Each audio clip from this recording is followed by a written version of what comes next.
সিপিএলে নিজের জাত চেনালো সাকিব। ৩০০ স্ট্রাইকে ব্যাট করে জেতালেন নিজের দলকে। দর্শক, ক্যারিবিয়ান প্রিমিয়ার লিগ মাতিয়ে রাখলেন বাংলাদেশ অলরাউন্ডার সাকিব আল হাসান। ব্যাট হাতে দেখালেন ভয়ঙ্কর রূপ। মাত্র ৩০ বল খেললেন ৯০ রানের এক বিধ্বংসী ইনিংস। পুরো মাঠ যেন কেঁপে উঠল তার ৪-৬-এর ঝড়ো ব্যাটিংয়ে। দলের বিপদের মুহূর্তে নামেন ক্রিজে। শুরু থেকেই চালিয়ে খেলতে থাকেন। তার ইনিংসে ছিল ৮টি বিশাল ছক্কা ও ৬০টি চমৎকার বাউন্ডারি।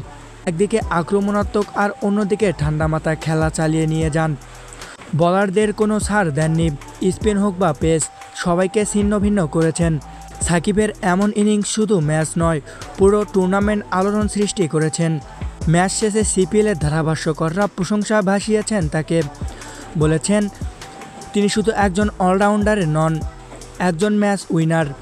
এই ইনিংসের মাধ্যমে আবারও প্রমাণ করলেন কেন তিনি বিশ্বের অন্যতম সেরা টি-20 খেলোয়াড়।